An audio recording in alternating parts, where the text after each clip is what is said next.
అక్కడ అఖిలేష్ యాదవ్ ఒక దళితునికి ఫైజాబాద్ నియోజకవర్గం నుంచి గెలవడం, అది అక్కడ బీజేపీ గెలుస్తుందని అందరూ అనుకున్నారు. భిన్నంగా మన దగ్గర ఎందుకు ఇవ్వరట? రేసు గుర్రాలని లేకపోతే రకరకాల పేర్లతోని తటపటాయిస్తారు ఏమిటి? అంటే బహుశా అఖిలేష్కు అతని స్ట్రెంగ్త్ మీద అంచనా ఉంటుంది. లోకల్ అతను, తర్వాత క్యారెక్టర్ ఉండి 7-8 సార్లు అట్లా ఎమ్మెల్యేగా చేసిన అతను. సో చేసి కలెక్టివ్ క్యాంపెయిను, తర్వాత ఆయన దళిత్ మహాజనాది ఉంది కదా, చంద్రశేఖర్ కూడా గెలిచిండు కదా ఇండిపెండెంట్గా.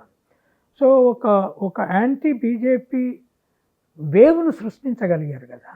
అంత బలంగా తెల్లారు లేస్తే బుల్డోజర్ను ఎక్కి ఎవరి ఇండ్ల మీదకైనా పోయే యోగి ఆదిత్యనాథ్ను, అయోధ్యను వీళ్ళు గెలిస్తే బుల్డోజర్ కొడతారని మాట్లాడిన నరేంద్ర మోడీని ఆపేసి వాళ్ళు 40-47 సీట్లు గెలిచారంటే అది ఒక వేవ్ సృష్టించారు. అది ఎందుకు సాధ్యమైంది? నేను అఖిలేష్ని కలిశాను, అప్పటికి వీళ్ళిద్దరికి కుదురుతలేదు. పోయిన అసెంబ్లీ ఎన్నికల్లో అఖిలేష్ పార్టీకి కమల్నాథ్ ఒక్క సీటు కూడా ఇవ్వలేదు మధ్యప్రదేశ్లో. అఖిలేష్ పోయి తన క్యాండిడేట్లను పెట్టుకున్నాడు. సో అది రాహుల్ గాంధీ పట్టుబట్టి అఖిలేష్తో ఎన్నడూ లేని పొత్తును పెట్టుకొని ఆయనకు ఎక్కువ సీట్లు అడిగిన ఇచ్చేసి ఒక్క రోడ్ షోలో మీరు ఇప్పుడు వెనక్కి చూడండి, ప్రియాంక గాంధీ, డింపుల్ యాదవ్ ఇద్దరు తీసిన రోడ్ షోలో ఎన్ని లక్షల జనం ఉన్నారు చూడండి. షెట్ చేసి పడేసి ఇద్దరు స్త్రీ లీడర్లు. తర్వాత ప్రియాంక గాంధీ రోల్ చాలా ఉంది ఈ ఎన్నికల్లో, అద్భుతంగా మాట్లాడింది, వెరీ వెరీ క్రియేటివ్. కనుక ఇది వస్తారు ఇంకా లీడర్లు.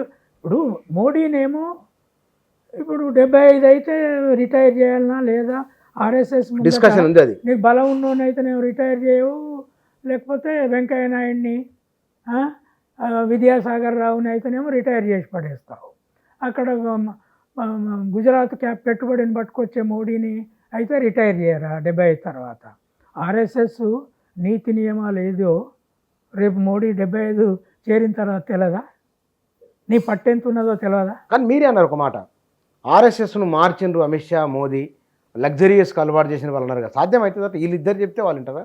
నేను చెప్తా కాదు. ఇప్పుడు నేను కమ్యూనిస్ట్ నిర్మాణాలు చూసిన పవర్ ఉన్న కాడ.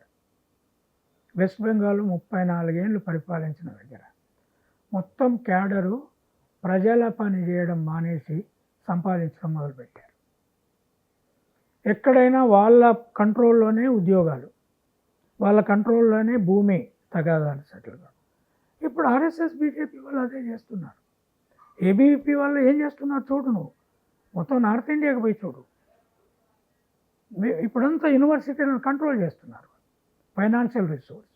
ఇంటలెక్చువల్ డిబేట్ లేదు, ఎక్కడన్నా ఉందా? ఇంటలెక్చువల్స్ రాస్తున్నారని తెలంగాణ, ఆంధ్రప్రదేశ్లో ఇన్ని పార్టీలు ఎన్ని ఉన్నాయి, ఇప్పుడు గెలిచారు కదా ఇన్ని. దాంట్లో నుంచి ఒక్క ఇంటలెక్చువల్ అన్న పెద్దగా రాయగలిగే మీద ఎదిగిందా? ఎందుకు ఎదుగుతలేరు? సో ముఖ్యంగా మోడీ, అమిత్ షా చేసింది ఏంటంటే వాళ్ళకి సెక్యూరిటీ, వాళ్ళకు ఉండడానికి ఫ్రీగా హోటల్స్ ఇస్తారు, ఎవరికి చెప్పినా పని అయిపోద్ది.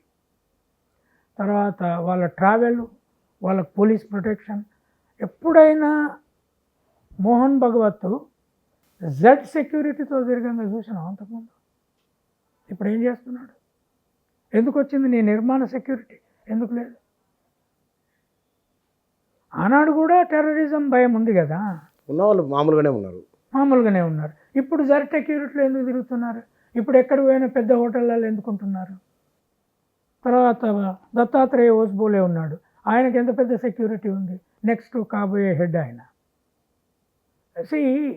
ఖచ్చితంగా దాని సోకాల్డ్ చాలా దీని సెల్ఫ్ డిసిప్లిన్డ్ త్యాగము, స్వయం సేవకు, దేశ సేవకు అని ఉన్నదే లేదది లగ్జరీ రంగంలోకి మారింది. దాన్ని నేను వెజిటేరియన్ లగ్జరీ నెట్వర్క్ అంట.